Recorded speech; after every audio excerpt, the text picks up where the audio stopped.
Almost lost it. Yeah. That's a nice one. Okay, we're back in Heartbreak Creek. I just come across, I haven't found much of anything. I just told my wife I'd settle for a heartbreaker. And here it is right there. Laying in the bottom of this channel.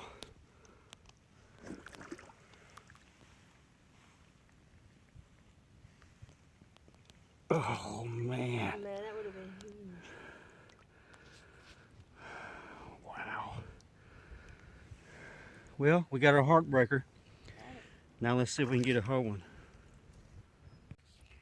All right, my brother brought me to his creek here. We call it 7 Points Creek because the first time we got in it, he found 7 points. So I'm walking along. There's my brother and my beautiful wife. Here's the creek, and I'm walking along, and this is what I walk up to and see laying here on the bank. Look at that. Look at that point. Oh my gosh. Needle Point. Oh man. Needle Point. What do you think that is? Lost Lake? Yeah, for sure. Extremely beveled. He just come out from Amazing. This is why we do it right here. Amazing. I can't believe that this arrowhead has been tossed down this creek for so long and it's still got that needle point on it, serrated. Just a beautiful piece. All right, everybody wants to keep going, and so do I.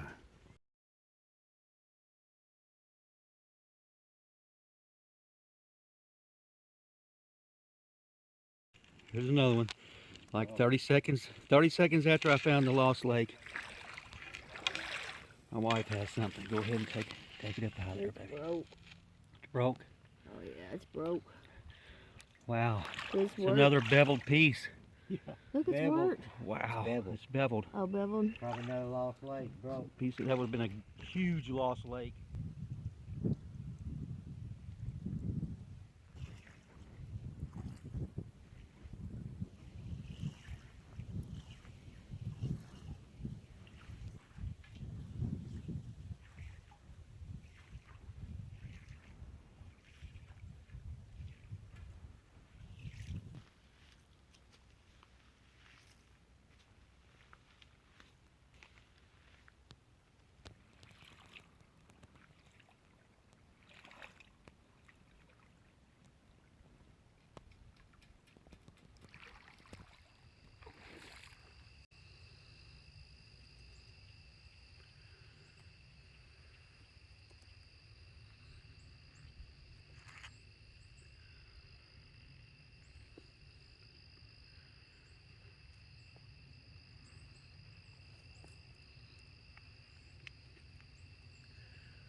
It's a barred owl.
What? Oh, Be real something just still. ran across the road in front of me. Oh, hear it again. Did you hear it? No. Sound like something ran across the road in front of you? Something tiny just ran across right here in front of me. And then when you walked Something up, small? yeah, tiny. Well, you don't have to worry And when about you anything walked up, tiny. it was the same sound.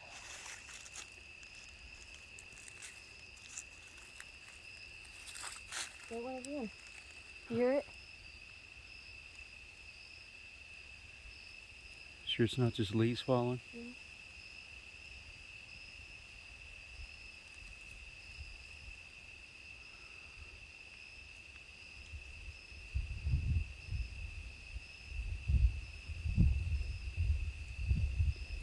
Walk up there a little bit. You can hear the little steps.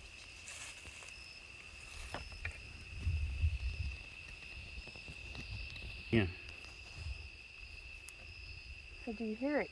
No. Sound What like was it? something walking over here. Like right along the side of us. You hear it? Do you hear it?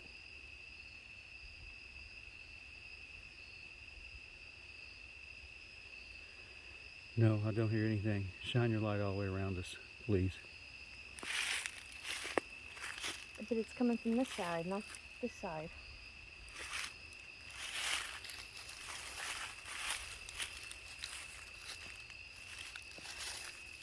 Nuh-uh. Back here. Did you hear it? What? I think you're freaking out. I'm not freaking out. I know what I'm hearing.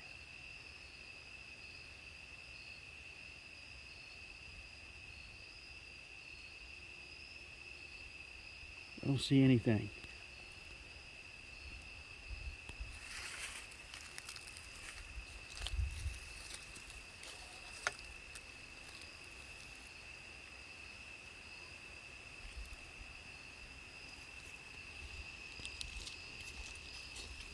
Yeah, I'm hearing little footprints, footsteps.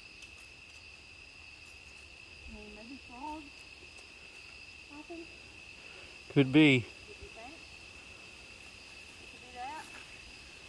Could be, yeah. I don't see any though. Filming.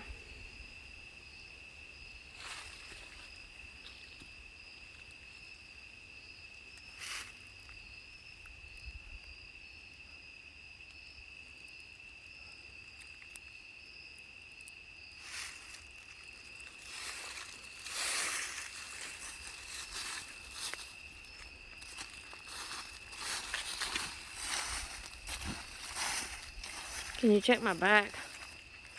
Make sure there's nothing behind me as I'm walking. Yeah. Thank you.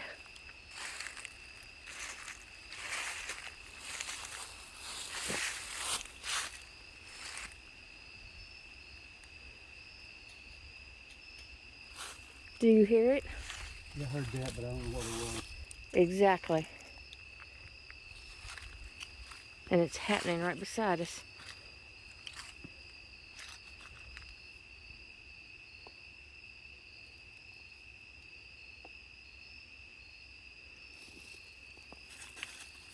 Come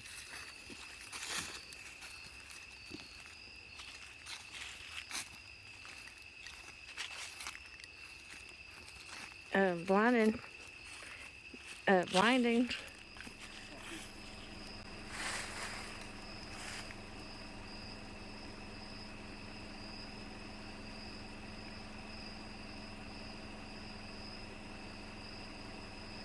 Using Letitia as bait. Guys, don't judge me, okay?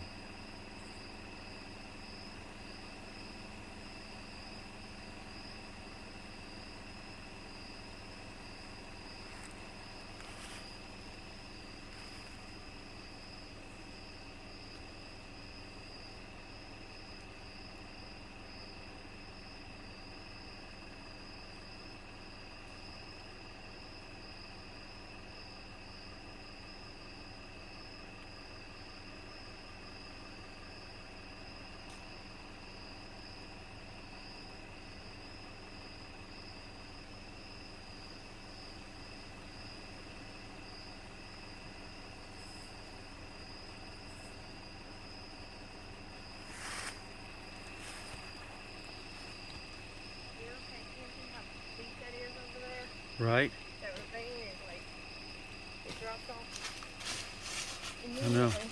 Steep. Beside the road right there, it drops off.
I don't see anything.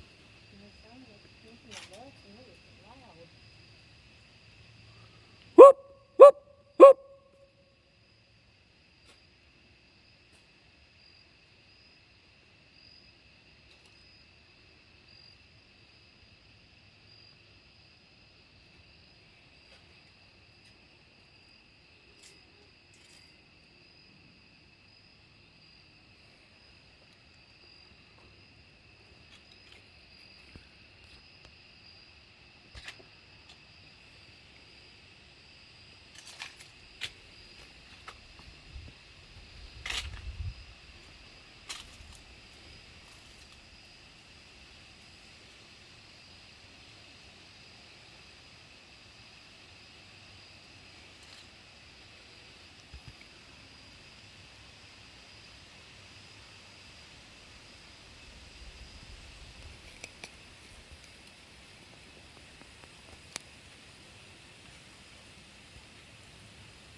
All right, baby, I don't see anything. Let's get back to the car.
Greetings, everyone.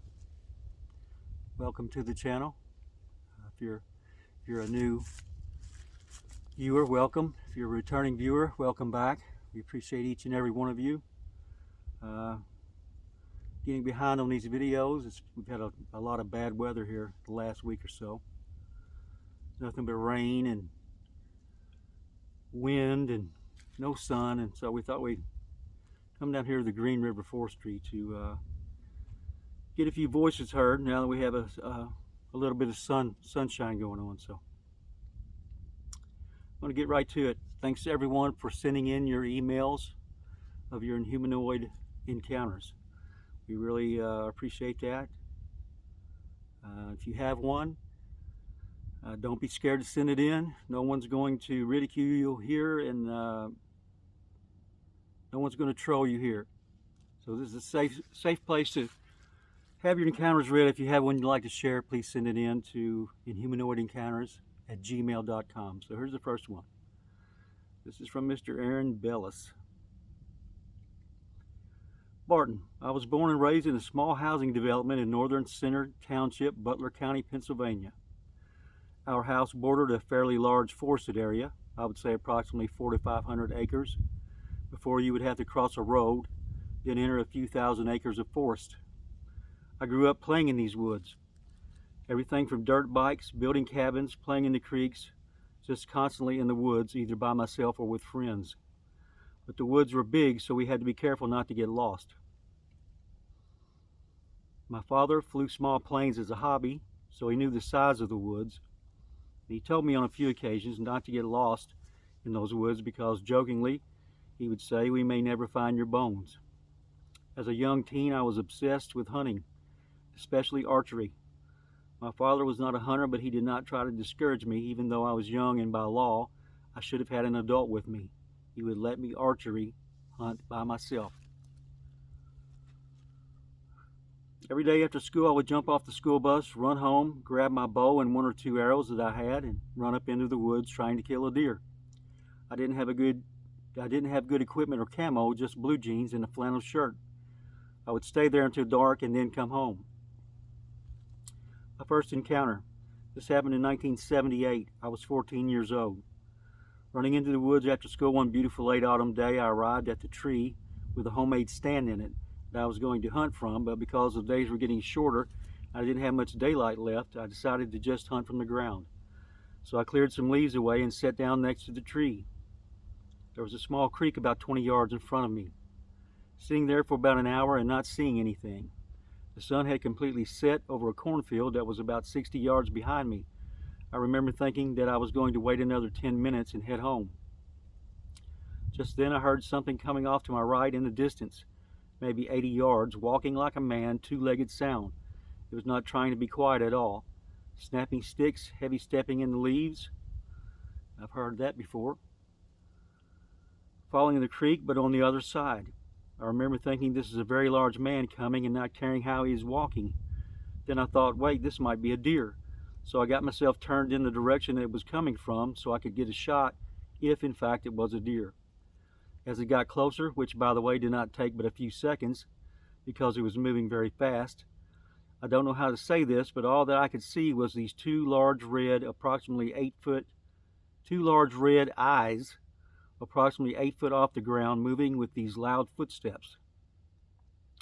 Even though it was getting dark, I think I should have been able to see some sort of figure or silhouette, but I couldn't. Just big red eyes looking around as it walked. I felt this huge rush of fear come over me then. Its path was going to bring it right in front of me. I remember thinking that if it was an animal and I make some noise, it will run away. So I started kicking leaves around that I had cleared away earlier, and it immediately stopped.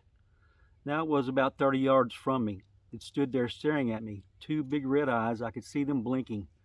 This was not eye shine. This was glowing red ember, as there was no light source for eye shine.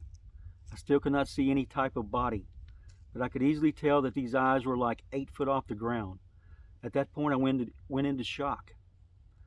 I could not move and I could not take my eyes off it. I honestly don't know how long we sat there staring at each other. It could have been 10 seconds or it could have been 10 minutes. I don't know. I was in total shock. When I finally started coming to my senses, I slowly stood up and started very slowly backing away. It never moved again. It just stood there staring at me, blinking. As I moved away, I could not take my eyes off it until I could no longer see it. And then I turned and ran as fast as I could all the way home, which was about half a mile.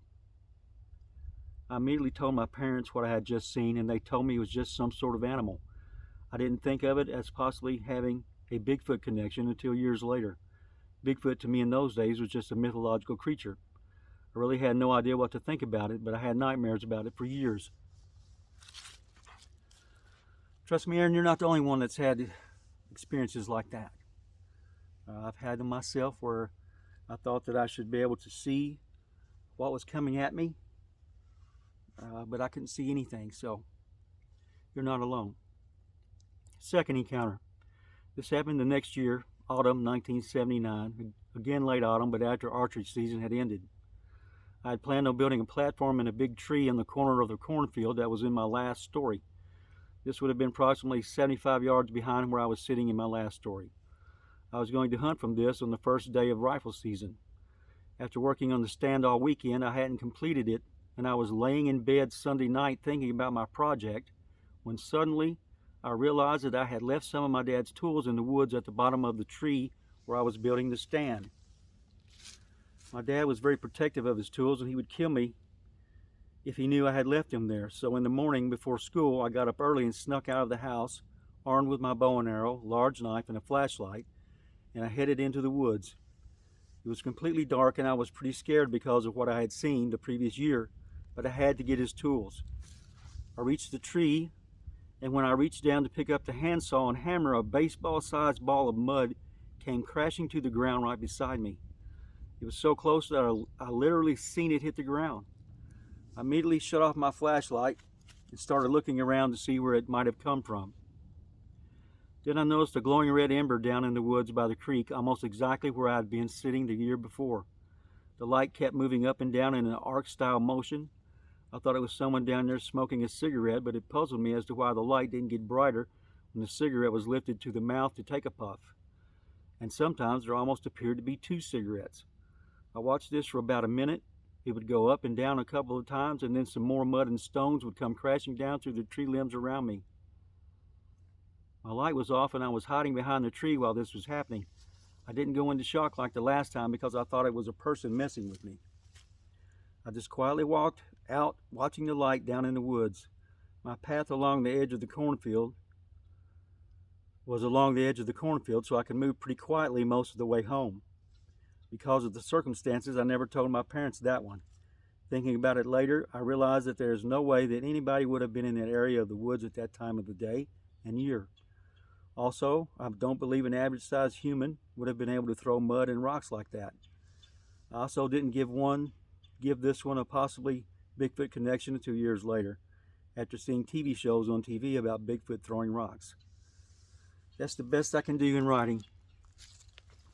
I hope that you enjoyed. I could tell it better in person with way more detail, but I hope you get the picture. The reason that I'm sharing this with you is in hopes that you have heard other stories like this, or maybe hopefully can give some insight as to what I have seen. Please feel free to question these stories however you want. I will try to explain, and thanks for taking your time to read this. Aaron. Well, thanks for that share, Aaron. I really appreciate that. And like I said, yes, I have. I've had experiences like that before. Twice, actually. One at night with me and my little brother. We were basically surrounded by a bunch of invisible big feet, or Bigfoot. And we couldn't see them. They got really, really close to us, and there was several of them, but we never could see them. And the next time was in broad daylight, so I know exactly what you're talking about there. Well, let's see, my Gmail's really been acting up lately, so we'll just go to the next message. This one's on Messenger.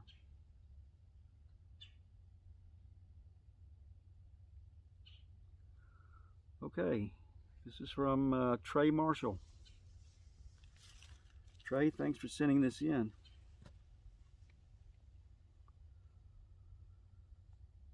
I saw two different squatches back in 2018 and 2021, Trey says. Both were near cave systems and waterways here in Dixon, Tennessee. My first sighting was in February of 2018 in an industrial park here in Dixon, Tennessee. It was close to 3 a.m. I had my brights on because deer run rampant through here at night, and I didn't want to hit another one. I was coming up on the Dowtide side of Old Columbia Road when I saw something move to my left about 30 yards ahead. It started to move forward, and when it did, It went from a forced stance to a full-on huge stride sprint toward the northwest side of the road, which is going toward a cave system called Underground City. It had to be all of 8 foot plus tall. Long, shaggy, dark hair, dark complexion. I couldn't make out any of the facial features because of the distance, but I just remember being in awe and shock, sitting at a standstill on Old Columbia Road. The stories that I heard from childhood on were true. This thing is real. My second sighting was in January of 2021. I was heading into work and I was coming up the Turnbull Creek Bridge on Highway 96 in Dixon, Tennessee. It was close to 1:45 a.m. and of course I had my brights on, watching out for Rudolph and his buddies, when I saw what I would consider to be the same color, the same Squatch, because the color of the hair was the same and the height too, except this time it was closer. He came up that 45-degree slope from the Turnbull like a shot out of a damn gun. The stride was the same, and it was heading west toward the Harpeth River side of the creek. It made it across the road in 2 moves, just as the one I saw in 2018 did, and it had some damn wheels on it. It was fast. I didn't stop this time because I had to come to terms with what I saw previously, but I still was shaken up. When I got to work at Yellow Freight, one of my Teamster brothers asked me if I was okay, and I couldn't keep my composure at the time about what I just saw on my way there and what I saw 3 years before.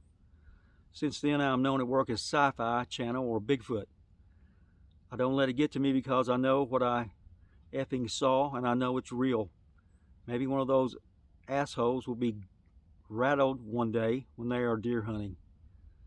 Other than that, Barton, I've heard tree knocks out here in Tennessee while hunting, and the land between the lakes duck hunting.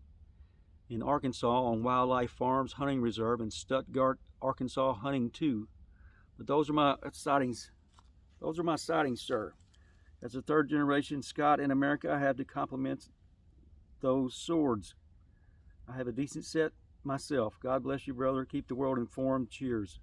Trey Marshall. Thanks, Trey, for sending that in. I really appreciate that. You know, it's the days have changed so much. You might get called a name or two from coming forward with your inhumanoid encounters, but it's nothing like it used to be back in the 70s, 80s, and 90s. So let's be glad of that.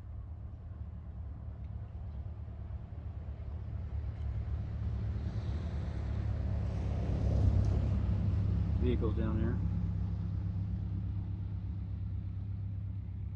Okay, let's try to get another one in. My Gmail work, which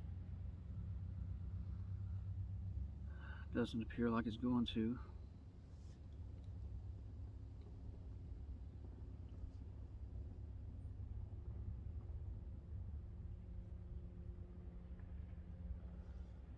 So it's deer season still, so we have a lot of people here.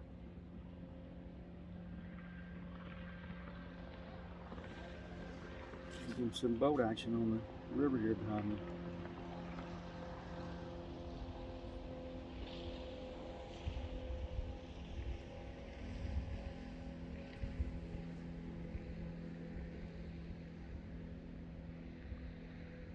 Okay.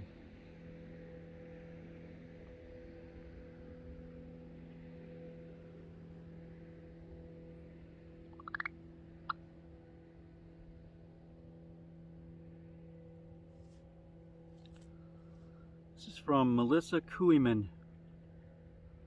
Melissa, I hope I pronounced your name right. My apologies if I didn't. It says, hi Barton, I'm listening to Paranormal Roundtable, episode 135 again. I hadn't caught the fact that you had given up the cryptid thing for a while until just now. I'm so glad you came back to sharing your experiences and knowledge with the public. I know I'm not alone in the need or want to know what you know. Fascinating and entertaining, yes, but more than that, this is the truth. The fact that these things are real, they are here now, is what I find important. You open my mind and my eyes as to what our reality is. I think what you share, what you do is important.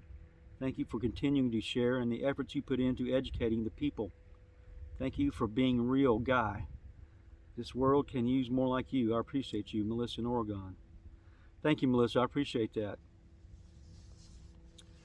And then she goes on to tell me one of her experiences. So I know you're a busy man, so I'll keep this short. I just finished Inhumanoids. This would have been my 11th year on Mount St. Helens in Washington, camping near a group of Sasquatch. The young come into my camp nightly. I hear adults at the creek. I have seen the kids grow, one having a child of her own. It now occurs to me that they know I love kids and babies. Year before last, I saw the cutest little girl's shadow in my tent as she skipped across my campsite. But 100,000 missing children a year. They know your thoughts. It's true. I have many enduring encounters. If ever you have time or interest, I'd love to share. Bottom line, I'm going back to my rock hounding obsession. This year it's obsidian. I look forward to once again making jewelry. I had fun with Sasquatch. I will quit while I'm ahead. Thank you for the heads up, Melissa in Oregon. Thank you, Melissa. Sure, we would all love to hear your experiences. And if you would share them with us, I'll be sure and include them in one of my videos. And, thanks to everybody that's left comments, positive comments. You guys are really digging the creek walking videos that we shot in the past few years, and we got plenty of those. So just want to thank everybody for coming to the channel and hanging out with us for a little bit. Thanks for watching the video, and I have lots more emails to share, so we'll be doing that again soon. So everyone have a great day and happy holidays.